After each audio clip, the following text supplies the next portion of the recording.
জুলাই নাই, আমরাও নাই। জুলাই আছে, আমরা আছি। জুলাই আছে, সরকার আছে। জুলাই আছে, বিরোধী দল আছে। জুলাই নাই, কিছুই নাই। আমরা সংসদে দাঁড়িয়ে বলেছি, আজকে সংসদ নেতা বিরোধী দলীয় নেতা, সংসদের চিফ হুইপ, বিরোধী দলীয় চিফ হুইপ, সমস্ত মন্ত্রীবর্গ, সংসদ সদস্যবৃন্দ, আজকে জুলাইয়ের প্রোডাক্ট আমরা। জুলাই নাই, আমরাও নাই।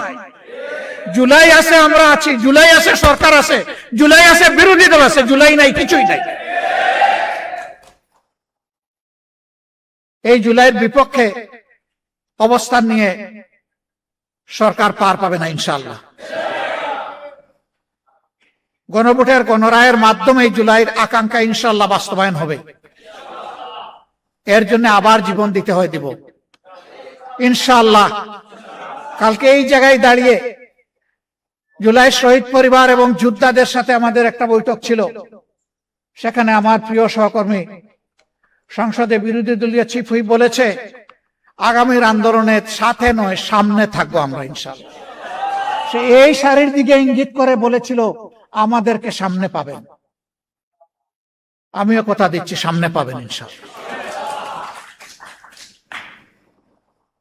যতদিন সংসদের ভিতরে জাতির জন্য অধিকারের পক্ষে লড়াই করতে গিয়ে আমাদের থাকা প্রয়োজন, ততদিন থাকবো, তার বাইরে এক সেকেন্ডও নয়। যখন দেখবো আর কোনো কিছু করার নাই, তখন সেলিউট, কালু সালামা, হে সংসদ, আপাতত তোমাকে সালাম দিয়ে চলে গেলাম।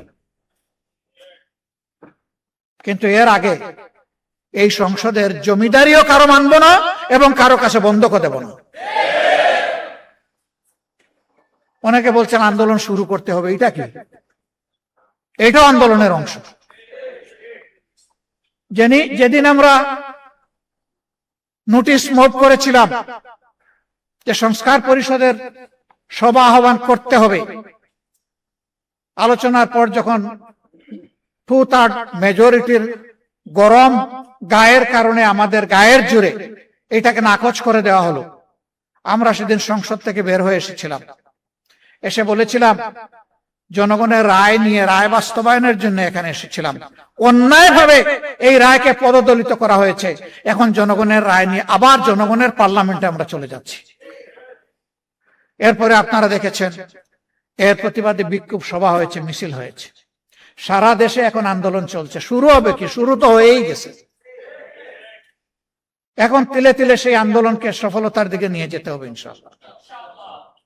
এই আন্দোলন ন্যায্য আন্দোলন।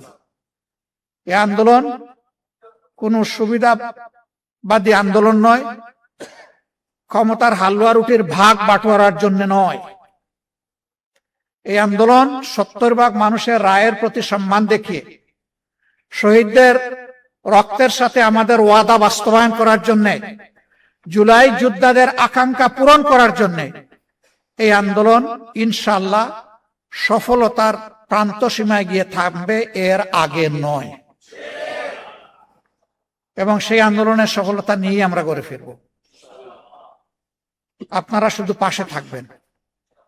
দেশবাসী, এই আন্দোলন আমার জন্য, আপনাদের জন্য, সবার জন্য। আমরা আমাদের সন্তানদেরকে কারো গোলাম বানাতে চাই না এবং কারো পারিবারিক রাজতন্ত্র বাংলাদেশে চলবে জাতির উপর ফ্যাসিজম হিসাবে, তাও আমরা বরদাস্ত করব না। রাজনীতির এই দুষ্ট চক্র ভেঙে দিতে হবে। একজনের বদলে আরেকজনের প্রশংসায় সংসদের 1/3 সময় ব্যয় হবে, এটা আর আমরা শুনতেও চাই না, দেখতেও চাই না। প্রশংসা হবে জনগণের, সংসদের ভিতরে কথা হবে জনগণের সমস্যা নিয়ে, সেখানে বসে খোলা মনে সমাধান বের হয়ে আসতে হবে। এইটাকে বাদ দিয়ে অন্য কোনো কিছুর চর্চা হোক সংগঠনের, সংসদের ভিতরে আমরা এটা চাই না। কিন্তু আমরা ফেসিবাদের কালো ছায়া এখন সংসদে দেখতে পাচ্ছি। আগে ওই সংসদে দাঁড়িয়ে আজকে যারা সরকারি দলের গ্যালারিতে বসেছেন, তাদেরকে তুচ্ছ তাচ্ছিল্য করে যেভাবে কথা বলা হতো, আজকে 2-1 আমাদেরকে লক্ষ্য করে সেই রকম কথা বলা শুরু করেছেন। আমরা তাদেরকে বলি, জিহ্বা সংযত করুন। এই মনোভাব এবং আচরণ দেখাবেন না। জুলাই যুদ্ধের মধ্য দিয়ে যেই প্রজন্ম, যেই দেশ গড়ে উঠেছে, এই দেশ কারো চক্রাঙ্গানির পরোয়া করে না। অতীতে যারাই আচরণ করেছে তাদের পরিণতি চোখের সামনেই দেখতে পাচ্ছেন। মনে রাখবেন, অপকর্ম করলে আগেরটার চাইতে পরের পরিণতি আরো ভয়ঙ্কর হয়। সে পথেই তো হাসছেন। বাইরে তো আপনাদের পদাচারণা দেখছি না, সবকিছু কুক্ষিগত করছেন। বাংলাদেশ ব্যাংকে অভ্যুত্থান করার পরে এখন দেশের সবচেয়ে বড় ব্যাংক, এখন ইসলামী ব্যাংকে আবার নতুন করে অভ্যুত্থান শুরু হয়েছে। যে ব্যাংক দেশের রিমিটেন্সের শতকরা 32% একা আহরণ করে, এই ব্যাংকের যদি অস্তিত্ব বিপন্ন হয়, বাংলাদেশের অর্থনীতি বঙ্গোপসাগরে চলে যাবে।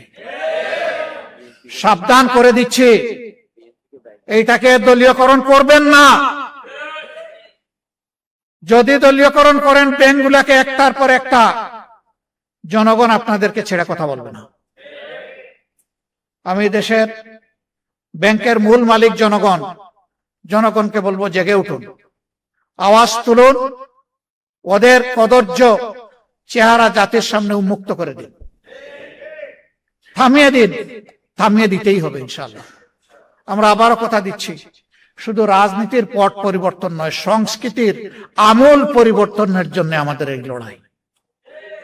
অপসংস্কৃতি যেখানে, সেটা ব্যাংকিং সেক্টর হোক আর যেখানে হোক, অর্থনীতিতে, সংস্কৃতিতে, শিক্ষা ব্যবস্থায়, তারপরে দেশের আইন অঙ্গনে, যেখানেই হোক, ইনশাআল্লাহ আমরা বসে বসে আঙ্গুল চুষবো না।